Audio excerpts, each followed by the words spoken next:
सत कर्तव्य अर्थात स्वार्थ रहित कर्तव्य।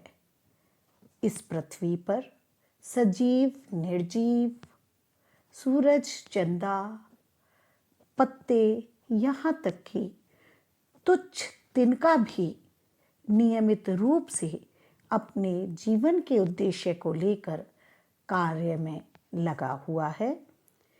मनुष्य को भी चाहिए कि वह अपनी मातृभूमि, देश, जाति के प्रति अपने कर्तव्य को निभाकर उसके कर्ज से उऋण हो।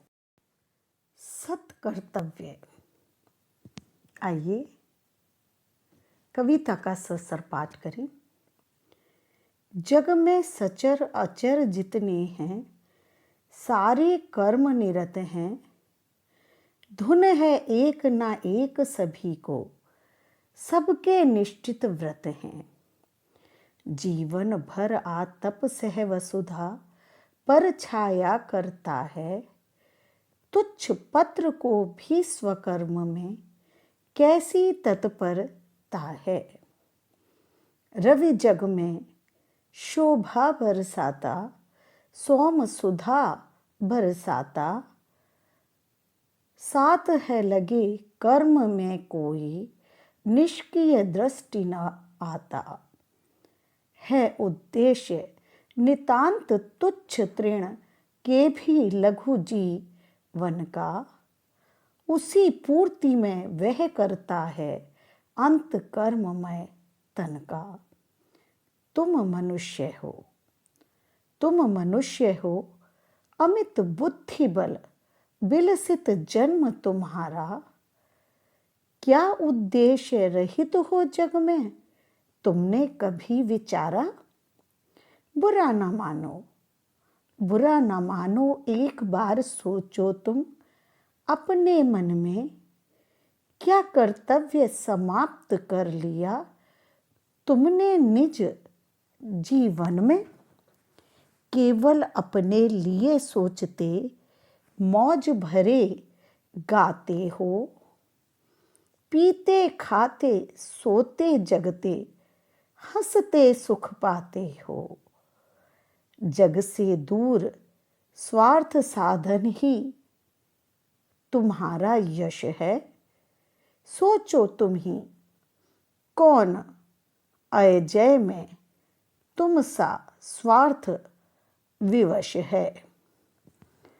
पैदा कर जिस देश जाति ने तुमको पाला पोसा, किए हुए है वह निज हित का तुमसे बड़ा भरोसा। उससे होना उऋण प्रथम है सत कर्तव्य तुम्हारा। फिर दे सकते हो वसुधा को, शेष स्वजीवन सारा। आइए अब इस कविता के कवि राम नरेश त्रिपाठी जी का जीवन परिचय जाने। राम नरेश त्रिपाठी जी का जन्म सन 1881 में कोयरीपुर जिला जौनपुर उत्तर प्रदेश में हुआ था। राम नरेश त्रिपाठी जी पूर्व छायावाद की खड़ी बोली के मुख्य कवि माने जाते हैं, अर्थात इनकी रचनाएं खड़ी बोली में लिखी गई हैं। प्रारंभिक शिक्षा पूरी करने के बाद इन्होंने स्वाध्याय से यानी स्वयं प्रयास करके हिंदी, अंग्रेजी, बांग्ला और उर्दू का ज्ञान प्राप्त किया।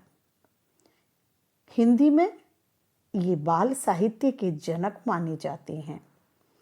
कविता के अलावा इन्होंने अन्य विधाओं पर भी लेखन कार्य किया है, जैसे नाटक, उपन्यास, आलोचना, संस्मरण आदि अन्य विधाओं में भी इन्होंने रचनाएं की हैं। राम नरेश जी की मृत्यु सन 1962 में हुई।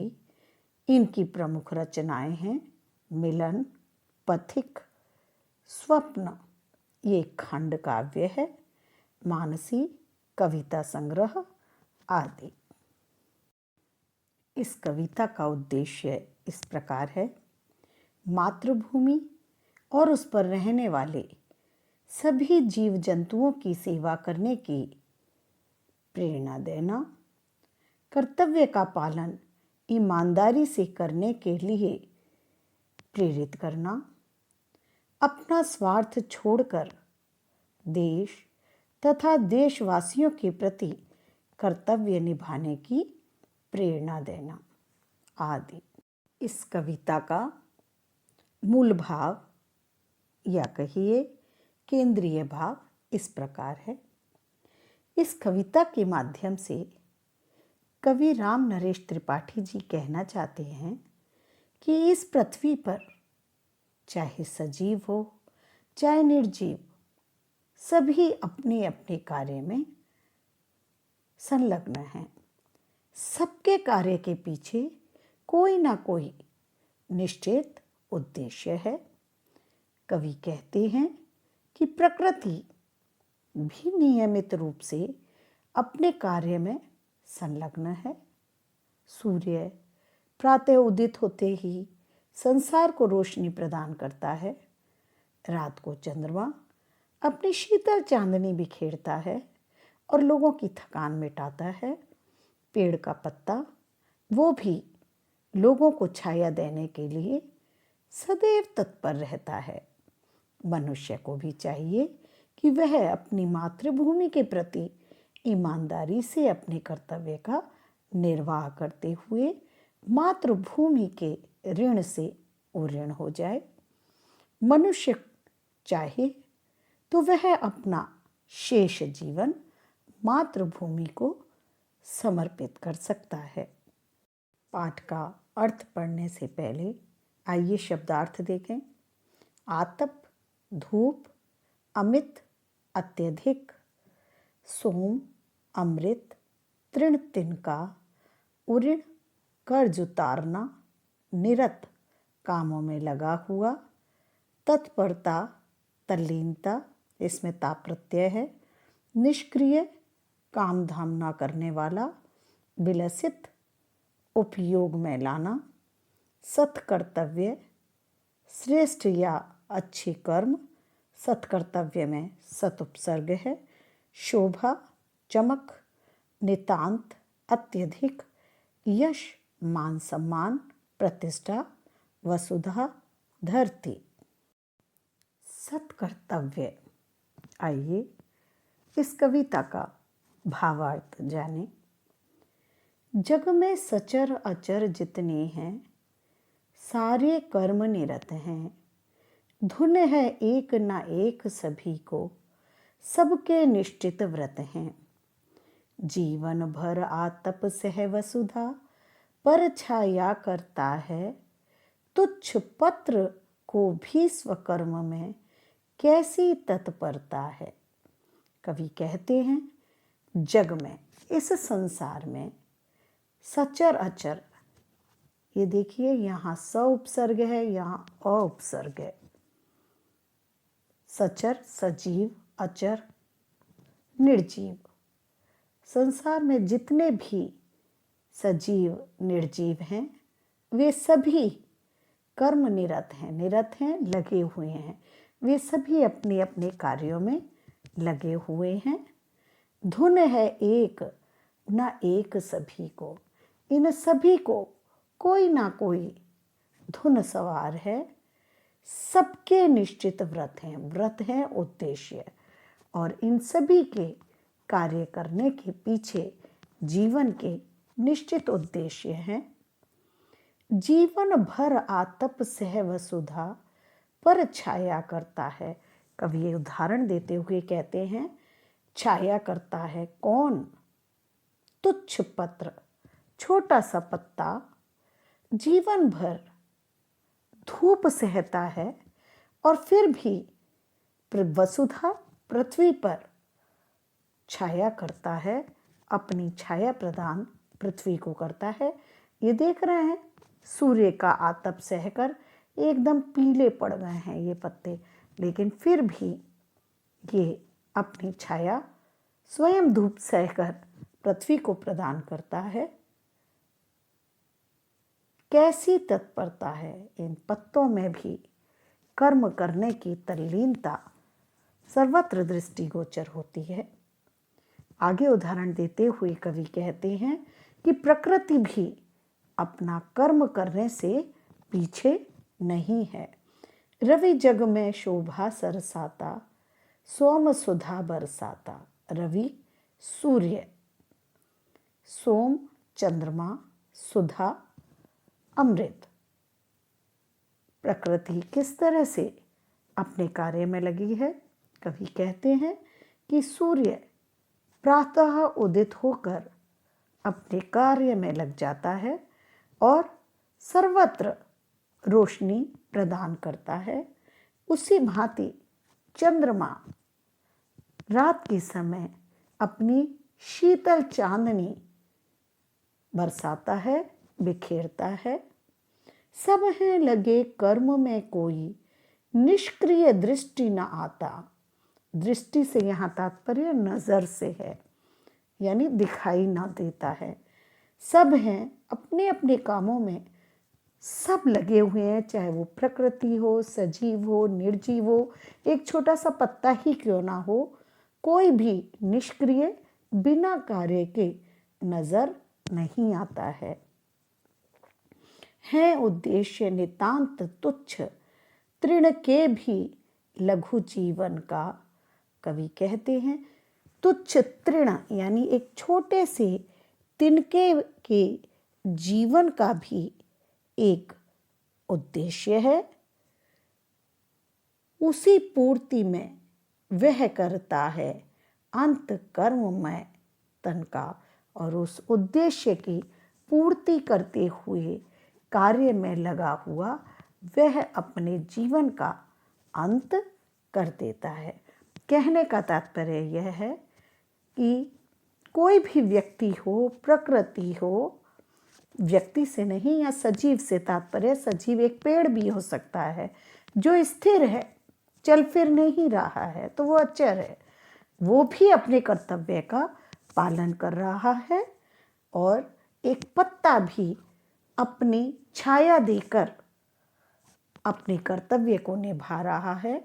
सूर्य चंद्रमा वो भी प्रातः सूर्य उगकर शाम को चंद्रमा निकलकर अपना कर्तव्य निभाता हुआ पृथ्वी के लिए कुछ ना कुछ कर्म कर रहा है।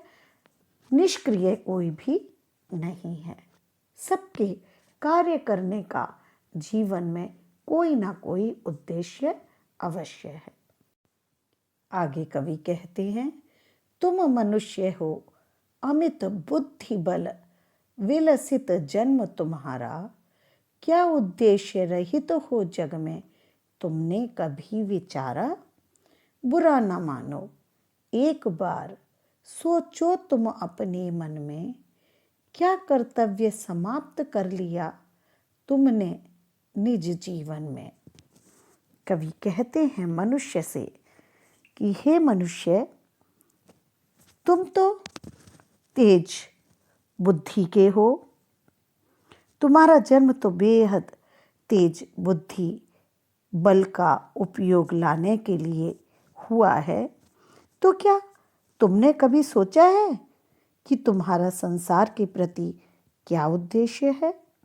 बुरा ना मानो, सिर्फ एक बार अपने हृदय में सोचो कि तुम्हारा जन्म इस संसार में क्यों हुआ है और क्या तुमने अपने जीवन का कर्तव्य पूरा कर लिया है।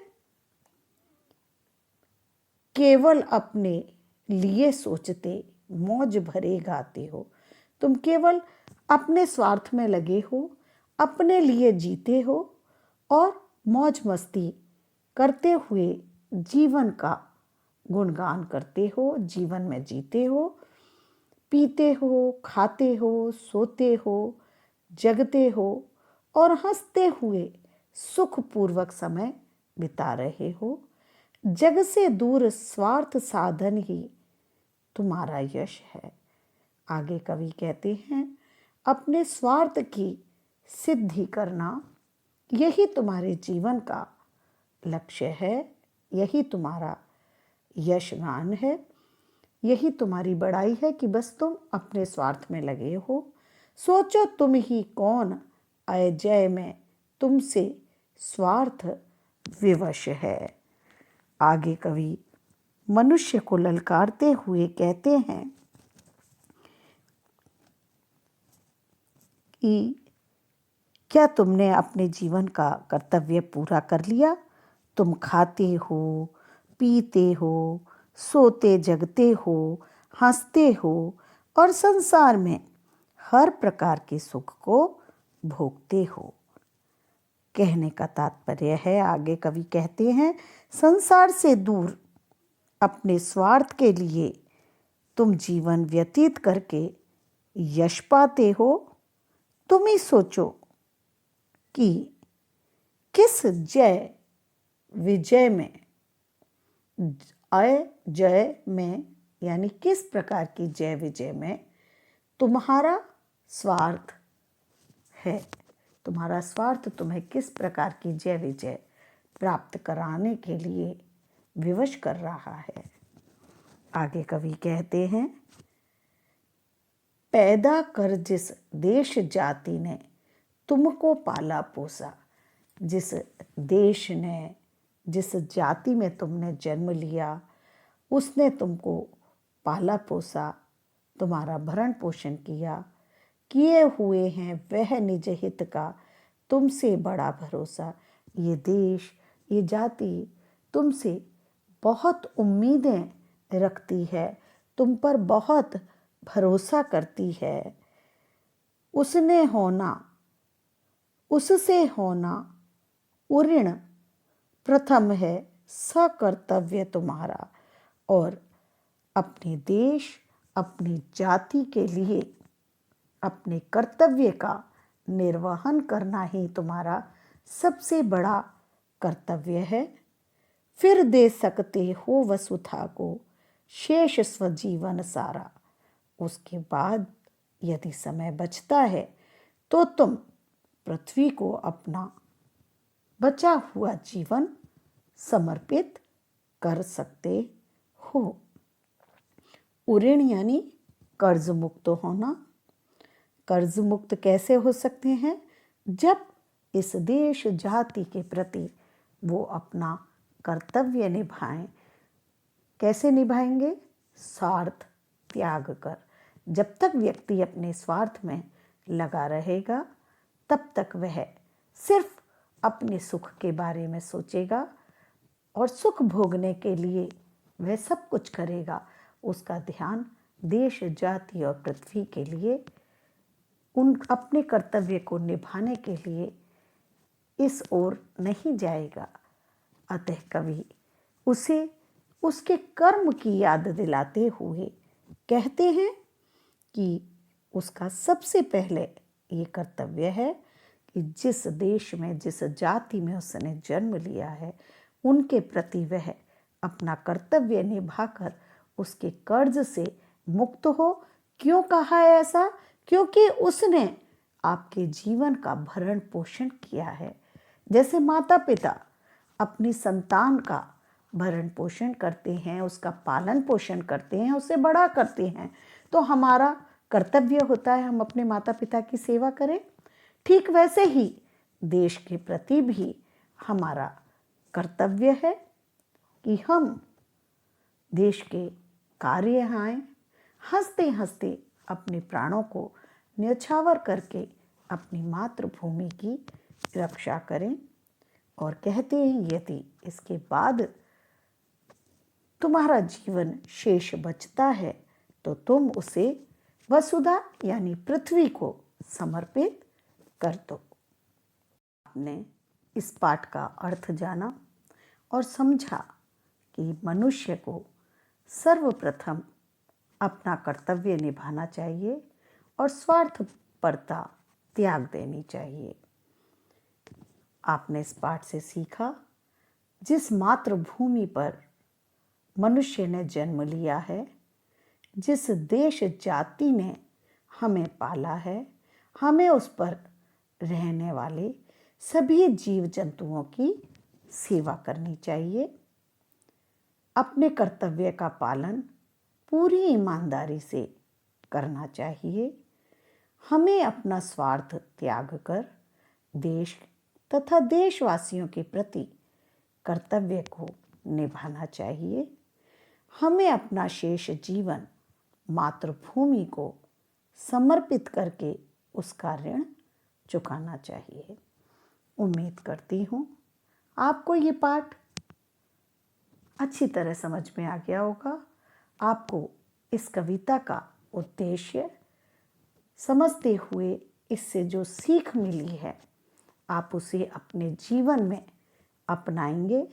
स्वार्थ त्याग कर अपने जीवन का एक उद्देश्य लेकर कर्म करेंगे, निष्क्रिय नहीं बैठेंगे और देश के प्रति, जाति के प्रति, देशवासियों के प्रति ईमानदारी से अपने कर्तव्य का निर्वहन करते हुए हर जीव जंतु की सेवा करेंगे और मातृभूमि के प्रति अपना कर्तव्य निभाकर उसके ऋण से मुक्त होंगे। धन्यवाद।